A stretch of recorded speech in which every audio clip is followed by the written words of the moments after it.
Tiga orang yang Nabi cakap mereka diberkati, Allah berkati mereka bertiga, dan tiga orang lagi Nabi sebut mereka dilaknat oleh Allah. Tiga orang dilaknat oleh Allah.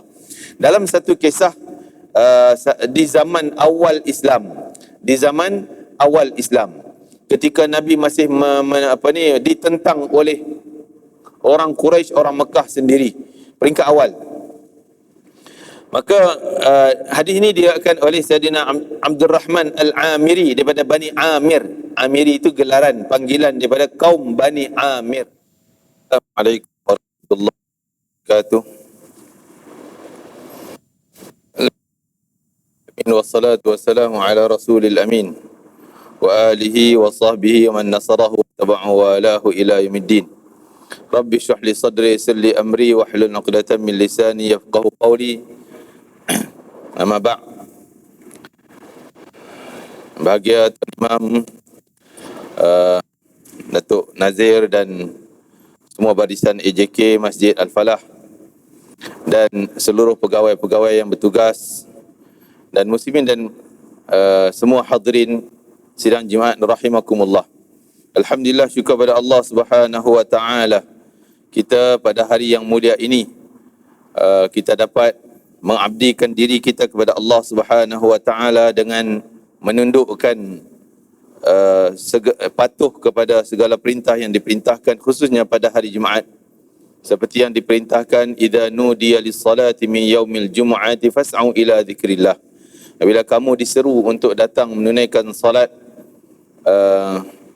kepada zikrullah, hendaklah kamu segerakan menuju kepadanya. Jadi tuan-tuan yang datang awal menunggu azan dilaungkan adalah di kalangan orang yang taat kepada perintah Allah, bertakwa kepada Allah, melaksanakan dengan baik, iaitu kita hadir ke masjid ini lebih awal. Dan diingatkan kepada semua muslimin juga, di mana Allah Ta'ala melarang kepada seluruh kita kaum muslimin yang diwajibkan salat Jumaat agar jangan kita terjebak dengan apa-apa urusan yang tiada kaitan dengan salat Jumaat apabila azan telah dilaungkan. Haram kita melaksanakan segala aktiviti termasuk perniagaan, urusan kerja dan sebagainya bagi mereka yang wajib datang Jumaat dan ada peluang untuk datang Jumaat tapi masih leka dengan urusan-urusan lain, masih leka dengan urusan-urusan perniagaan dan seumpamanya, maka segala pendapatan dan apa saja yang dapat daripada urusan tersebut dikira sebagai perbuatan yang haram. Mudah-mudahan kita sentiasa cakna kepada segala perintah Allah dan tinggal segala larangannya, dan mudah-mudahan kita mendapat syafaat di akhirat nanti daripada amal yang kita lakukan dengan rahmat Allah yang maha luas. Muslimin rahimakumullah, alhamdulillah, syukur pada Allah Ta'ala juga kita dipanjangkan usia lagi untuk bertemu dengan bulan Rejab yang mulia ini dan hari Jumaat di bulan yang mulia ini. Kerana orang yang dipanjangkan usianya dan ketemukan kepada waktu-waktu yang terbaik, bertemu dengan waktu terbaik, bertemu dengan hari yang terbaik adalah anugerah Allah. Allah yang beri peluang kepada mereka untuk menambahkan kekuatan iman, untuk menambah ketaatan dan mencari keampunan Allah Ta'ala. Maka Allah, kalau Allah nak bagi keampunan, Allah bagi je peluang kepada kita untuk ketemu dengan fadilat-fadilat yang besar. Hari, waktu, bulan, dan lebih-lebih lagi yang kita sentiasa doa dan minta seperti yang diajarkan oleh baginda Nabi sallallahu alaihi wasallam, Allahumma barik lana fi Rajab wa Sya'ban wa ballighna Ramadan. Ya Allah, berkatilah kami di bulan Rajab dan Sya'ban dan sampailah kami ke bulan Ramadan. Itu bulan yang kita idamkan dari sekarang, dan barang siapa yang tidak ada minatnya untuk bertemu dengan sesuatu yang besar fadilat, besar dan sangat dinantikan oleh semua umat para ulama, para awliya, khususnya baginda Nabi SAW juga menanti-nantikan kedatangan Ramadan kalau kita tak rasa minat. Kalau kita rasa, alah buat apa nak tunggu Ramadan, tak ada, sama aja Ramadan tak Ramadan pun. Kalau kita tidak ada rasa rangsangan untuk dapat benda yang hebat, yang dicintai oleh Allah dan dicintai oleh Rasul dan semua para salihin, maka kita tak termasuk dalam golongan orang yang saleh. Muslimin rahimakumullah, kita juga kena rasa cinta, gemar, tamak untuk dapat sesuatu yang hebat seperti mana Rasulullah juga tamak untuk dapat sesuatu yang mulia di sisi Allah Ta'ala. Ramadan adalah bulan yang sangat besar fadilatnya, besar faedahnya, dan tidak ada kelebihan yang lebih besar pada bulan-bulan yang lain yang boleh menyamai daripada bulan Ramadan. Maka oleh kerana itu, tidak pernah Nabi minta untuk masuk ke bulan Syawal ke, Zulqaidah ke, Zulhijjah ke, seperti Nabi mengangan-angan dan minta-minta untuk masuk di bulan Ramadan. Maka jangan kita buat tak peduli. Jangan kita buat tak peduli, tak minta pun nak masuk Ramadan. Maka kata para ulama, barang siapa yang meminta-minta dan berangan-angan nak masuk Ramadan, minta hajat, minta doa nak masuk Ramadan, kalaulah ditakdirkan umurnya pendek tak sampai di bulan Ramadan, maka Allah telah pun bayar pahala Ramadan untuk dia. Itu cara sistem Allah Ta'ala membayar pahala dengan rangsangan dan niat seseorang. Begitu dalam hadis yang lain, barang siapa yang minta untuk mati syahid dengan sungguh-sungguh minta, tapi tak ada peluang pun mati syahid, tetap Allah bayar mati dia tu, mati biasa pun Allah bayar pahala macam mati syahid. Kenapa? Kerana niat dia yang sungguh-sungguh, permintaan dia yang sungguh-sungguh, maka Allah dah siap bayarannya. Sebab tu disebutkan oleh Nabi, niyatul mu'min khairun min amalih. Niat seorang mukmin itu sangat besar fadilatnya, lebih baik daripada amalan dia sendiri. Terkadang amalan kita mungkin diterima, mungkin ditolak, tapi niat, keinginan kita, mungkin persen ikhlasnya itu lebih besar, dan pasti Allah siapkan pahala kalau kita bersungguh-sungguh dalam meminta sesuatu kebaikan. Maka oleh kerana itu, daripada sekarang amalkan, hafal, baca doa yang diajarkan oleh Nabi yang kita bacakan tadi. Allahumma barik lana fi Rajab wa Sya'ban wa ballighna Ramadan. Sering dan setiap kali kita berdoa mesti ada masuk permintaan ini. Mudah-mudahan kita akan bertemu dengan apa yang kita minta, iaitu Ramadan nanti, dan mudah-mudahan sampailah penghujung Ramadan dan segala kenikmatan dan fadilat dalam Ramadan kita dapat, termasuklah Lailatul Qadarnya insya-Allah dan penghujung Ramadannya. Muslimin rahimakumullah, maka kita pada hari Jumaat juga dianjurkan untuk kita perbanyakkan salawat kepada baginda Nabi sallallahu alaihi wasallam. Maka oleh kerana itu, saya ingin menceritakan kisah-kisah mukjizat baginda Nabi sallallahu alaihi wasallam agar kita bila dengar nama Nabi Muhammad, kita jangan mulut tutup rapat, tuan-tuan. Salawatlah sallallahu alaihi wasallam, sallallahu alaihi wasallam, sallallahu alaihi wasallam. Nama Rasulullah sallallahu alaihi wasallam, Nabi Allah sallallahu alaihi wasallam.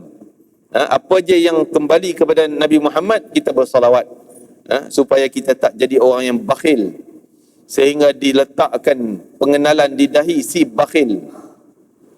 Orang yang sangat bakhil, tak mau bersalawat kepada aku, kata Nabi, apabila dengar nama aku. Dalam riwayat lain disebutkan, orang yang jauh daripada rahmat Allah, yang ba'uda ar rahmatillah, yang jauh daripada rahmat Allah, orang yang dengar nama aku disebut, dia diam, tak langsung mau salawat, tak mau salawat langsung. Maka jangan kita diam, dengar cerita Nabi, bersalawat pada Nabi SAW. Di samping kita juga menanam kecintaan kepada Nabi bila kita mendengar kisah yang hebat-hebat, kisah mukjizat. Ini salah satu jalan untuk kita hubbur Rasul, yang dianjurkan kepada kita cinta kepada Rasul, cinta kepada keluarga Nabi, dan cinta kepada Al-Quran dan bacaannya. Satu kisah bagaimana Nabi SAW dengan mulutnya terus menjadi makbul, dan dengan doanya, cakapnya terus menjadi nyata, realiti apa yang Nabi sebutkan. Tiga orang yang Nabi cakap mereka diberkati, Allah berkati mereka bertiga, dan tiga orang lagi Nabi sebut mereka dilaknat oleh Allah. Tiga orang dilaknat oleh Allah. Dalam satu kisah di zaman awal Islam, ketika Nabi masih ditentang oleh orang Quraisy, orang Mekah sendiri, peringkat awal. Maka hadis ini diriwayatkan oleh Sayyidina Abdul Rahman Al-Amiri daripada Bani Amir. Amiri itu gelaran, panggilan daripada kaum Bani Amir. Kaum Bani Amir ni terkenal dengan kepahlawanan dia orang, hebat. Kan? Pahlawan.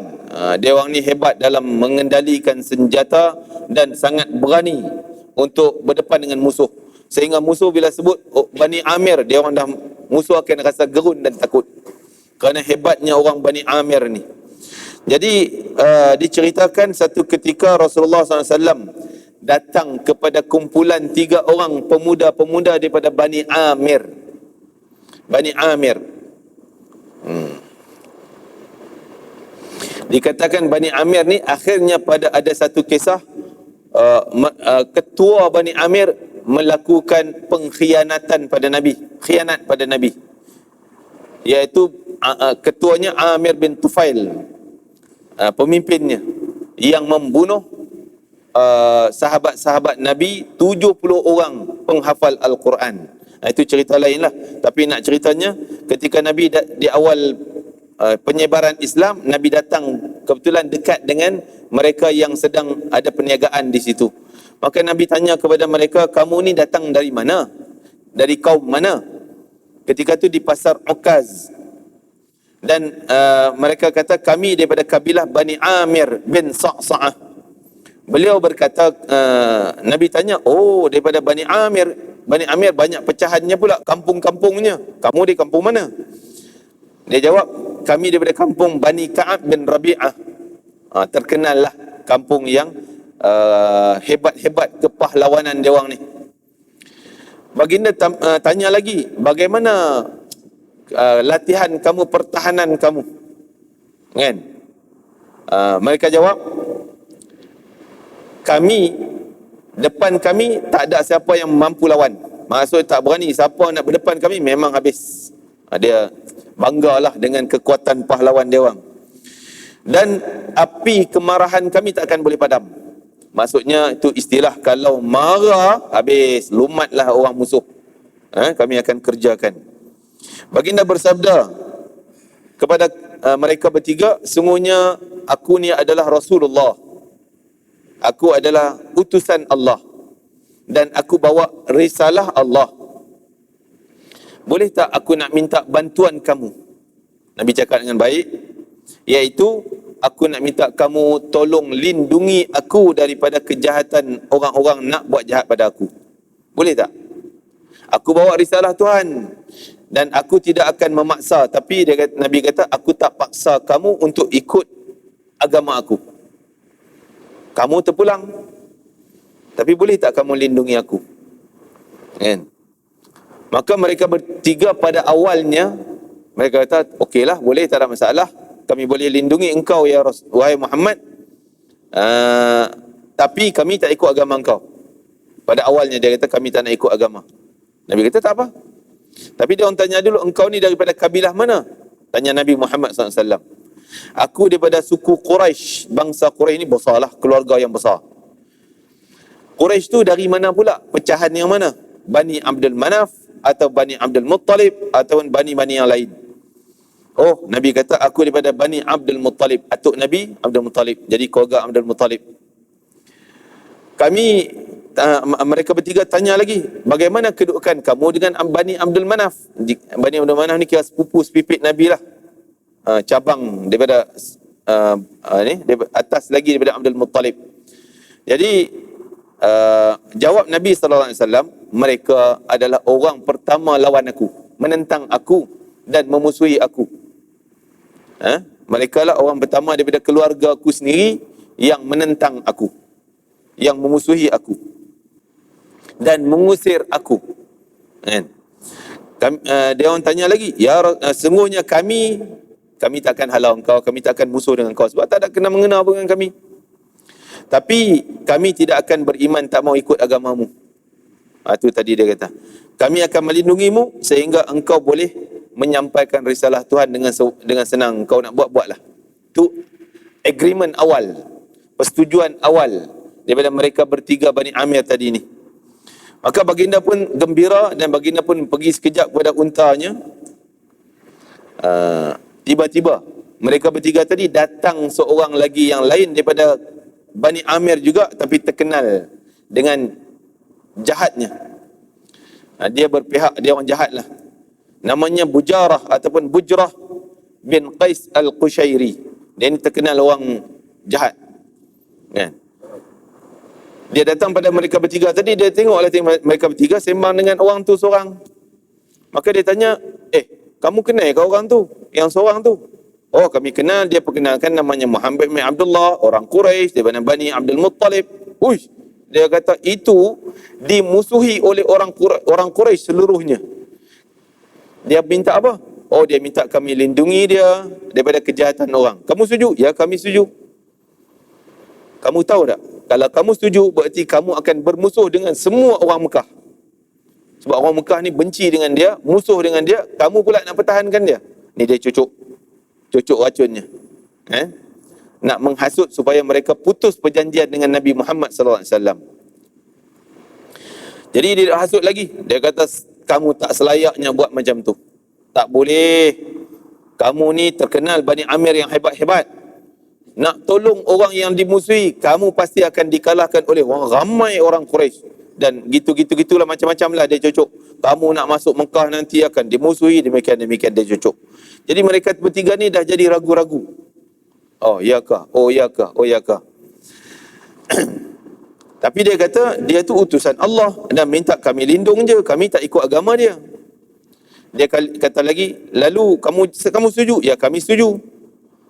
Hati-hati, nanti kamu akan dihalau daripada tempat ni, masuk Mekah ni. Dan kamu akan dimusuhi oleh orang tempatan ni. Bujrah cocok lagi macam-macam dia hasut. Dan setelah itu dikatakan Nabi datang kepada kumpulan dah jadi 4 orang tadi, termasuk Bujrah si jahat tadi. Maka Bujrah tu terus menghalau Nabi. Berambus engkau dari sini. Dia halau Nabi. Berambus engkau dari sini, pergi jauh-jauh. Kan? Kami takkan tolong kau. Dia pula cakap kami takkan tolong kau. Jadi mereka bertiga ni macam diam, jadi 50-50 dah. Maka setelah itu datang seorang wanita, seorang perempuan yang bernama Duba'ah binti Amir, daripada keluarga Bani Amir juga. Tapi dia dah masuk Islam, dah syahadah. Maka dia dengarlah si Bujarah ni hasut dan halau Nabi SAW. Maka dia tahu dah ni orang jahat. Memang dia tak setuju dengan Nabi SAW. Maka dia ugut, dia bagi tahu pada mereka bertiga, kamu boleh duduk diam. Si penjenayah ni orang jahat, kamu pun tahu dia jahat. Ni perempuan ni, dia ada keturunan bangsawan ataupun keturunan orang besar-besar lah, sehingga cakapnya tu akan digeruni juga. Jadi dia kata, kamu boleh duduk diam, nak layan si jahat ni, sedangkan kamu boleh bermusuh dengan orang yang baik, maksudnya Nabi Muhammad SAW. Dia pula mempengaruhi supaya mereka bertiga tetap dengan perjanjian awal untuk membela baginda Nabi SAW. Maka setelah tu mereka bertiga ni terus bersemangat dengan dorongan daripada Duba'ah tadi, wanita tadi, untuk mempertahankan Nabi. Tinggalkan Bujarah ni, jangan percaya dengan cakap dia, dengan cakap dia. Maka mereka pun bangun dan pergi pada Nabi, terus bagi tahu pada Rasulullah, jangan kau jangan lari, kami akan pertahankan engkau. Tadi si Bujarah ni halau. Nabi pun beredar lah, tak nak lah timbul kecoh-kecoh. Nabi pun beredar, tapi dia orang pergi tahan balik. Dia kata, tak apa, kami sanggup, kami jaga, jangan risau, kami tak akan terpengaruh dengan cakap Bujarah itu. Kami akan bela engkau. Maka terus Nabi angkat tangan, dan rupanya Bujarah ni ada 2 orang lagi datang membela Bujarah si penjenayah jahat tadi ni. Jadi yang geng Bujarah, mereka bertiga, dan yang membela Nabi pun mereka bertiga. Maka Nabi terus berdoa. Nabi kata, Ya Allah, berkatilah mereka bertiga dan laknatlah mereka bertiga, mereka yang lawan menentang halau tadi.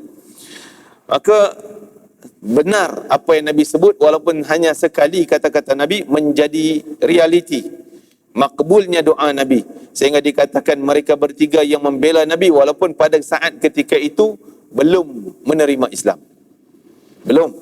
Tapi cuma mereka sanggup bela, sanggup jaga bodyguard Nabi.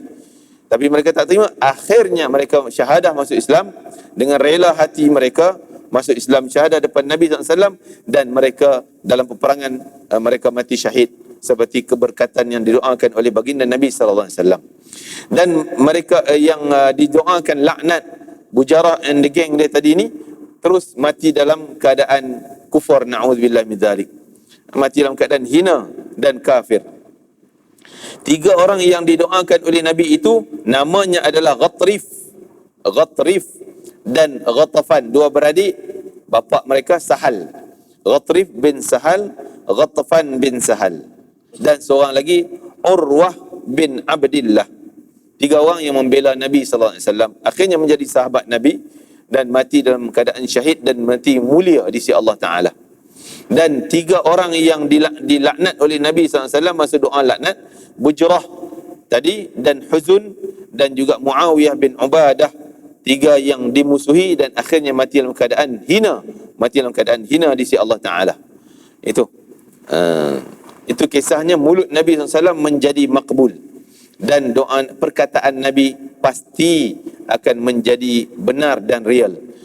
Yang satu lagi kisah, ni kisah lain pula lah. Kisah seorang lelaki yang main-main dalam sembahyang. Kita boleh letak tajuk main-main dalam solat. Hati-hati kita. Ya, zaman Nabi masjidnya lantai pasir tanah. Maka ada seorang lelaki rambutnya panjang. Dia sembahyang, tapi Nabi perhati dia sembahyang ni pelik sikit, sehingga boleh pergerakannya menjadi banyak dan menyebabkan solatnya batal. Setiap kali dia sujud, dia akan pegang rambut dia. Mungkin tak ada kopiah macam ni lah kan, rambut panjang. Bila sujud, rambut tu akan jatuh, hampar atas pasir. Dia tak nak bagi rambut dia jatuh hampar kena pasir. Maka masa sujud tu dia duk pegang rambut dia. Tangan sebelah tak sini, kadang-kadang tangan tak atas duk pegang rambut. Tak bagi rambut dia jatuh atas tanah. Punya sayanglah sangatlah pada rambut dia ni, sehingga semayangnya pun rosak. Kan? Jadi akhirnya Nabi duk perhati dia. Sanggup dia nak jaga rambut lebih baik daripada nak jaga solat dia. Sampai sanggup pegang macam tu, maksudnya pergerakan dia, semayangnya akan menjadi rosak. Maka Nabi sebut, ya Allah, burukkan rambut dia. Nak jaga sangat, biar buruk terus. Burukkan rambutnya. Maka dikatakan setelah tu tak lama, rambutnya gugur jadi botak licin terus. Masya Allah. Tuan-tuan muslimin rahimakumullah, kita kena utamakan apa yang Allah utamakan. Utamakan salat kita. Apa pun, walaupun nampak, contoh katalah kena semayang tengah panas kan. Ada surau-surau masjid yang melimpah orang sampai ke tengah panas belakang. Ya, semayang, waktu tak semayang bolehlah berteduh, pergi kat pokok sana dan sebagainya, ambil sejadah letak atas kepala. Time semayang, jangan pula sampai nak pegang payung ke apa ke, biar. Kita utamakan salat kita. Utamakan salat. Jangan sampai utamakan diri kita. Kecantikan kita, handsome kita, baju kita kemas, cantik, nak jaga. Sampai semayang kita korbankan. Ini akan dapat benda yang buruk dalam hidupnya. Na'udzubillah min dzalik. Hati-hati kita. Jadi terutama minta maaf. Saya pernah tengok lah, sebab tu saya nak sebut. Kadang-kadang anak-anak muda yang semangat nak datang salat, bagus. Tapi kadang-kadang pakai seluar jin. Ya, seluar jin tak salah, tapi jenis londeh tu. Kan? Yang londeh tu. Tak tahulah, mungkin trend dia ke salah saiz kita pun tak tahu. Tapi dia londeh seluarnya kat punggung tu ke bawah sangat, dan t-shirt dia singkat sangat. Waktu rokok akan nampak belakang dia. Aurat lah. Batal sembahyang, tuan-tuan. Kalau tuan-tuan contoh nak sembahyang ni, kena nak turun sujud, kena tarik baju, tarik macam tu. Jadi pergerakan kita akan jadi banyak. Menyebabkan sembahyang kita akan cacat. mungkin batal. Jadi kita takut ternampak aurat, kita nak rokok tu tarik baju. Kadang-kadang tangan kita duk pegang belakang, nampak tak kulit, rasa kulit tak. Jadi sembahyang kita akan tak khusyuk, terganggu. Sebaiknya pakailah pakaian yang boleh membawakan kita kepada khusyuk solat, sempurna solat. Tolonglah, pakaian tu penting. Kerana itu salah satu juzuk daripada membantu untuk kita khusyuk. Kalau itu gagal dalam pakaian, maka mengganggu solat kita juga. Jadi hati-hati ya. Kalau tak tahu ternampak tidak, bolehlah berlakon-berlakon depan orang. Kalau aku rokok macam ni, nampak? Tolong tengok jap. Ui, nampak tak boleh? Pergi carilah pakaian yang lain ke, plekat ke apa ke, pinjam tak apa, supaya tak membatalkan sembahyang kita. Kesian. Kita rasa kita dah solat, tapi solat kita tak diterima oleh Allah Ta'ala. Bahaya dalam keadaan demikian. Jadi kita berangan, aku dah cukup 5 waktu, dah okey, Jumaat pun aku pergi. Rupanya satu benda pun tak dicatat pahalanya di sisi Allah Ta'ala, terbatal kesemuanya. Na'udzubillah min dzalik. Satu kisah lagi, kisah yang lain pula, kisah Sayyidina Abdullah bin Unais radhiyallahu anhu.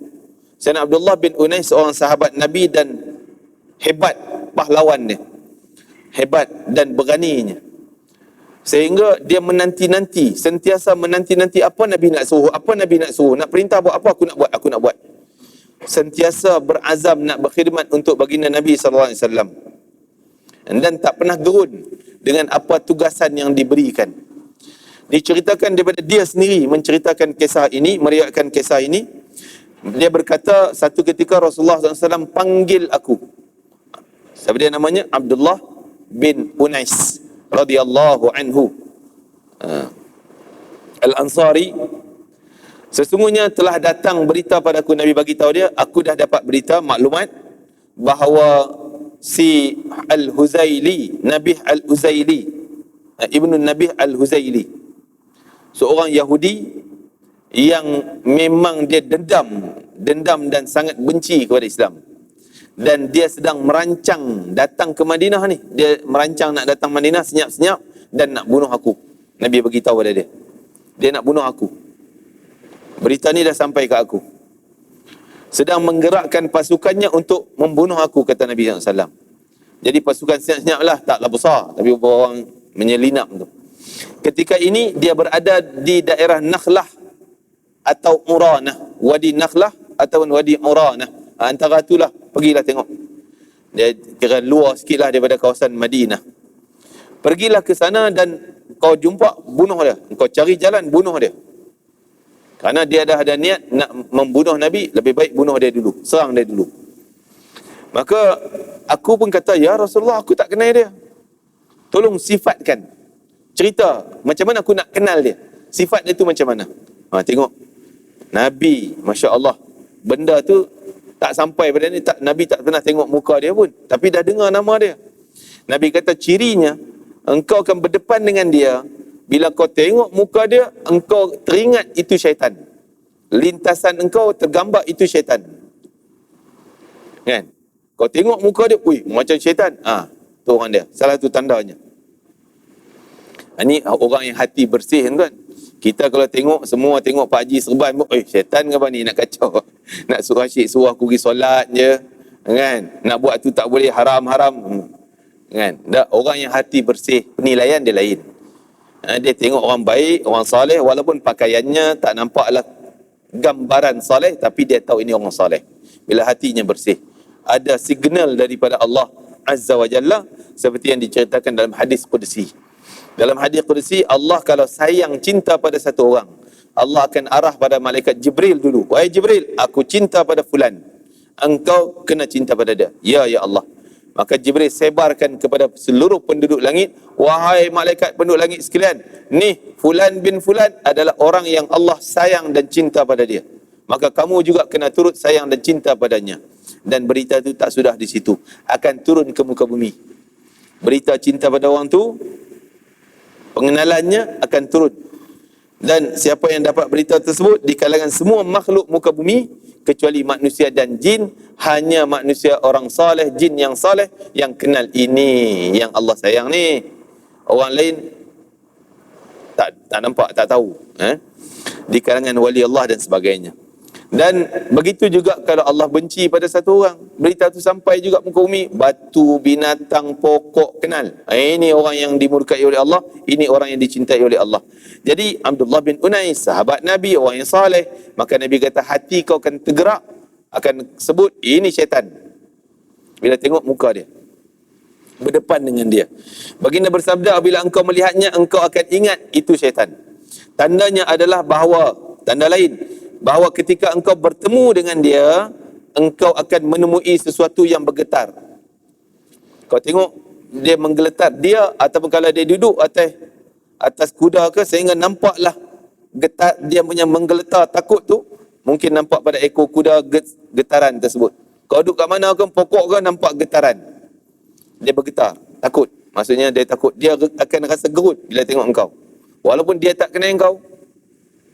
Dan itu signal yang kau boleh cam dia tu adalah Al-Hudzaili tadi ni. Al-Hudzaili tadi.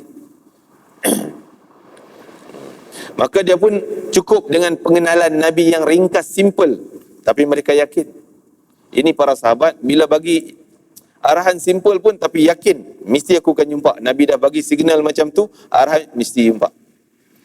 Tak perlu nak detail nama dia, rambut dia, muka dia macam ni. Tak payah, bagi macam tu je. Hati kau akan tercakap ini syaitan, dan bila dia tengok engkau, dia menggeletar.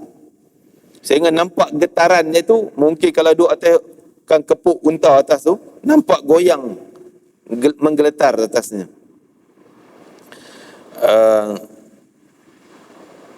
Sebagian mengatakan nama lelaki itu adalah Sufyan bin Khalid Al-Hudhali.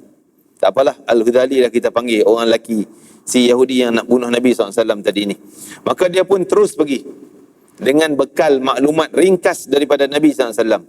Dia pun pergilah ke Wadi Uranah Nakhlah, kawasan tersebut. Maka sambil terus siapkan pedang dia apa semua, asah semua cantik. Hingga aku pun menemukan seseorang yang duduk dalam haudaj. Haudaj ni kepuk, kita panggil apa? Kepuk kan? Pondok kecil yang ada atas belakang unta tu, orang naik tu. Nampak tiba-tiba kepuk tu nampak macam miring ke kanan, miring kanan kiri, kanan bergoyang. Tiba-tiba nampak goyang. Ada satu tanda tadi Nabi kata menggeletarnya. Ke kanan ke kiri di atas seekor unta. Tapi nampak orang tu, tak nampak mukanya. Belum nampak muka dia, dah nampak kepuk tu dah menggeletar. Ketika itu bertepatan di waktu solat asar. Aku dah syak dah ni mungkin orangnya, tapi belum tengok muka. Tapi aku tak nak bertindak lagi, supaya aku nak selesai dulu solat asar. Belum solat ni. Maka dia sembahyang dulu solat asar. Selesainya, maka dia terus jalan berdekatan dengan unta dan ada kepuk tempat orang diam atas tu. Maka aku khawatir, dia kata tadi, apabila aku selesai solat, aku menghampirinya dan berjalan kaki perlahan-perlahan dan memberi isyarat kepadanya macam nak suruh dia keluar, tunjuk muka, tegur akulah berdepan muka.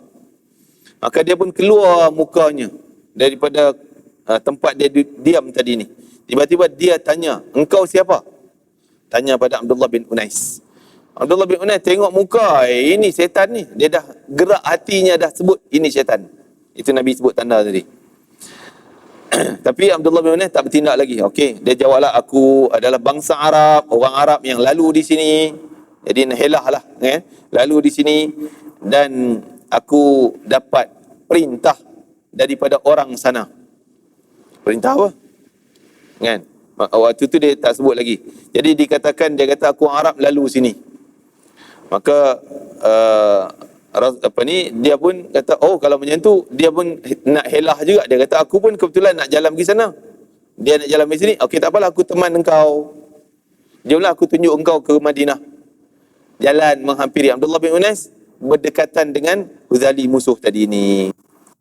Bila dah bersendirian, dah ready, dah bolehlah sempat nak bunuh tu, maka dia kata, aku adalah orang Arab dari Madinah dan mendapat perintah daripada orang yang kau nak bunuh. Dia bocor keras. Orang yang kau nak bunuh, dan kau bergerak sekarang ni nak bunuh dia. Dia dah tahu beritanya dan sampaikan aku pada engkau, dan terus dia bunuh lelaki Huzali tadi ni. Maka terus jatuh dan mati dia terus, dan dia pun robohkan dia punya kepuk tadi pun jatuh atas menghempap ke atas lelaki Yahudi tadi ni. Dan bila dia balik, selesailah misi dia. Dia balik kepada Rasulullah, sebenarnya Abdullah bin Hunais ni balik kepada Nabi SAW. Maka Nabi dah tahu dah, benda tu dah selesai. Nabi kata, oh wajahmu bercahaya dan berseri-seri. Wajahmu bercahaya dan berseri-seri. Nabi mengalu-alu kedatangan kembalinya Abdullah bin Unais setelah dia melaksanakan misi dia dengan baik. Maka sebelum dia kata, sebelum aku beritahu pada Nabi, Nabi dah tahu dah, engkau tahniah, dah bunuh dia tadi dengan cara engkau demikian. Apa yang berlaku tadi, seolah Nabi dapat siaran langsung. Kan? Ada siaran live-nya. Nabi tahu. Kemudian Nabi pun senyum gembira dan Nabi ambil tongkatnya, hadiah kepada Abdullah bin Unais. Hadiah tongkatnya kepada Abdullah bin Unais. Jadi Nabi kata dulu, sebelum kau balik nanti tunggu sekejap, jangan balik lagi. Selepas semayang ni tunggu sekejap. Maka Nabi pun selesai, Nabi ambil tongkat hadiah pada dia. Dan dia pun ambil tongkat tu dan balik. Sahabat-sahabat, kawan-kawan dia tanya, kamu ni tongkat siapa? Tongkat Rasulullah. Ya, tongkat Rasulullah. Apa tujuan Nabi bagi tongkat ni pada engkau? Tak tahu. Tapi Nabi dah hadiah tadi, aku ambil je lah. Lebih baik engkau balik tanya pada Nabi, kenapa Nabi bagi tongkat ni? Sebab kisah Nabi bagi tongkat ni banyak. Ada Nabi bagi tongkat supaya jadi lampu. Ada Nabi bagi tongkat supaya pukul syaitan dalam rumah. Ada Nabi bagi tongkat macam-macam. Jadi apa tujuan? Pergi tanya Nabi. Sahabat-sahabat lain tanya. Bagi tahu pada dia. Oh, dia kata kalau macam tu, dia pun patah balik pada Nabi SAW, dia tanya. Ya Rasulullah SAW, kawan-kawan aku tanya, suruh aku tanya, tongkat ni untuk apa ya Rasulullah? Maka jawab Rasulullah SAW,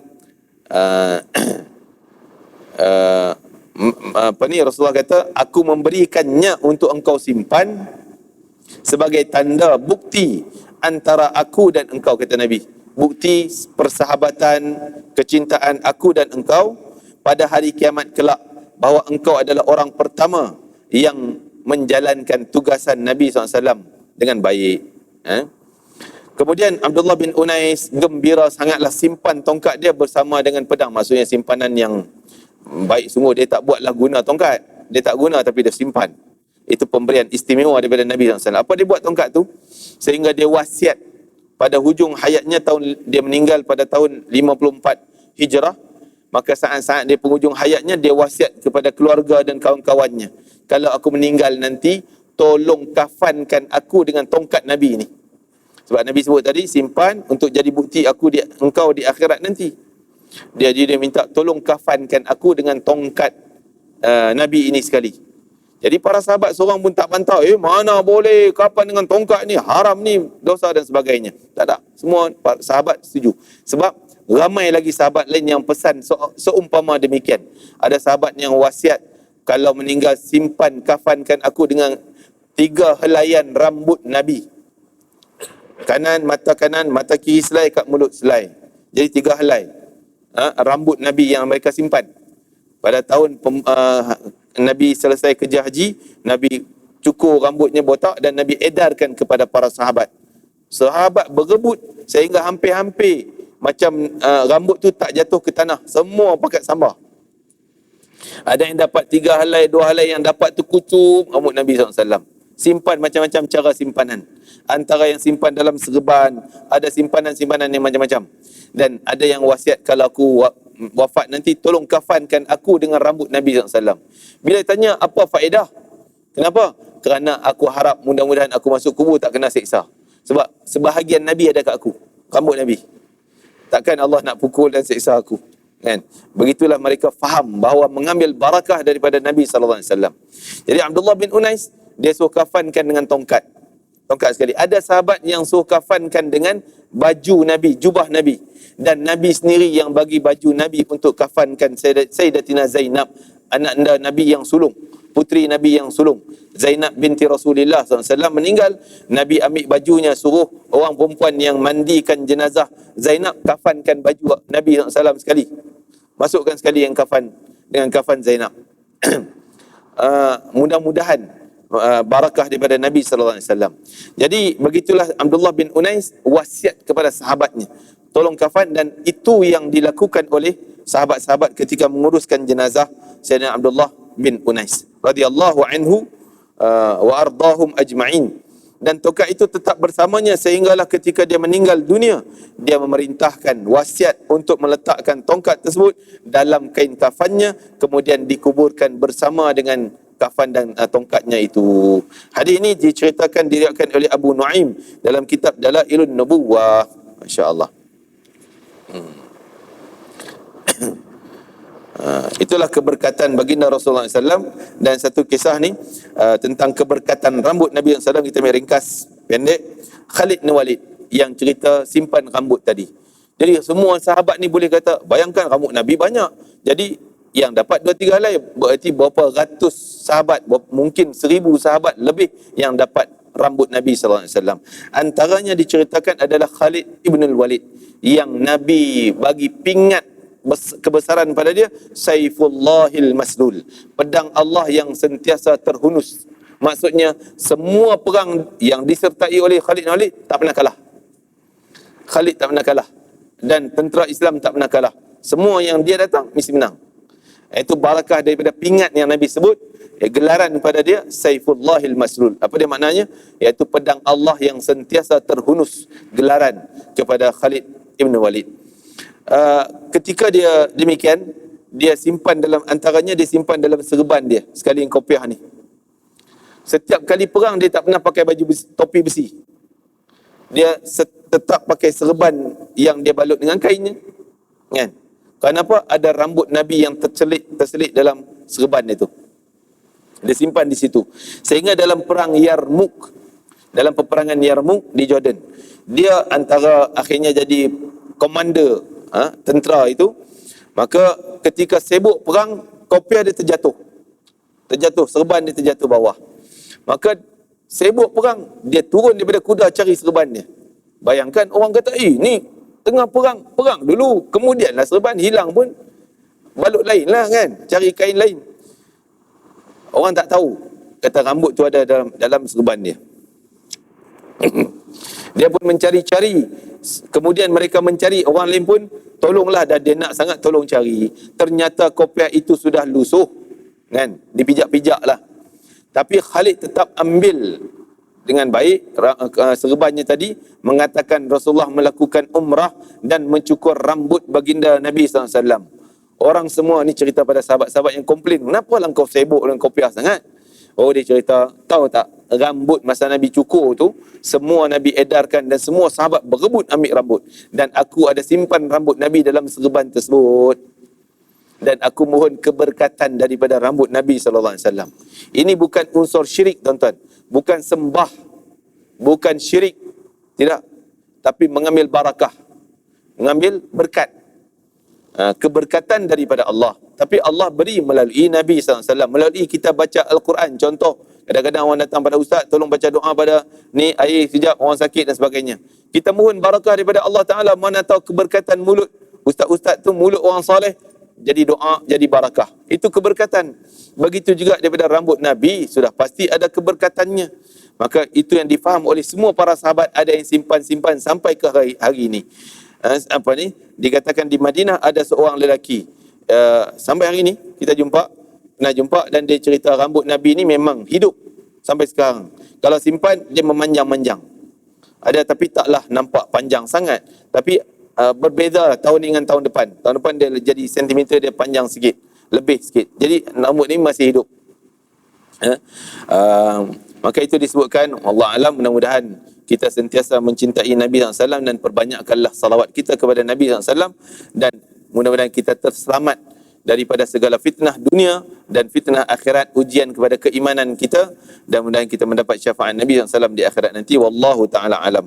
Rabbana taqabbal minna innaka antas samiul alim wa tub alaina innaka antat tawwabur rahim wa akhtim lana bil husna wa anta radin anna bi khairin wa lutfin wa afiyatin bi rahmatika ya arhamar rahimin. Allahumma ati anfusana taqwaha wa zakkiha anta khair man zakkaha anta waliya maulaha ya arhamar rahimin. Allahumma barik lana fi Rajab wa Sya'ban wa ballighna Ramadan wa 'inna 'ala al-qiyam والصيام وتلاوة القرآن يا أرحم الراحمين. غفرانك يا عزيز يا غفار يا أكرم الأكرمين. ربنا آتنا في الدنيا حسنة في الآخرة حسنة وقنا عذاب النار. Ya Allah, Tuhan kami, kurniakanlah kami keberkatan daripada baginda Nabi Muhammad sallallahu alaihi wasallam. Ya Allah, Tuhan kami, kurniakanlah kami kecintaan yang tebal kepada baginda Nabi Muhammad sallallahu alaihi wasallam, sehingga layakkan kami untuk mendapat syafaatnya di akhirat nanti. Ya Allah, keluarkanlah daripada hati kami kebencian pada sunnah Nabi, kebencian pada ajaran Nabi, dan tidak minatnya kepada ajaran dan sunnah Nabi sallallahu alaihi wasallam. Keluarkanlah, bersihkanlah ia daripada hati kami, ya akramal akramin. Engkaulah yang membolak-balikkan hati seluruh manusia, ya Allah. Tetapkanlah hati kami atas pendirian Islam yang sebenar, atas ajaran baginda Nabi sallallahu alaihi wasallam dan sunnahnya yang benar, sehinggalah ke akhir hayat kami dengan husnul khatimah saat kematian. Matikanlah kami dengan akhir kalimah la ilaha illallah, kalimah tayyibah, ya arhamar rahimin. Engkaulah yang mentadbir segalanya, ya Allah. Engkaulah yang mentadbir dan menggerakkan lidah kami, ya Allah. Gerakkanlah lidah kami untuk segala kebaikan. Hindarilah kami daripada segala keburukan dan kejahatan yang boleh mendatangkan fitnah dunia dan akhirat, merosakkan keimanan kami, ya Allah, ya arhamar rahimin.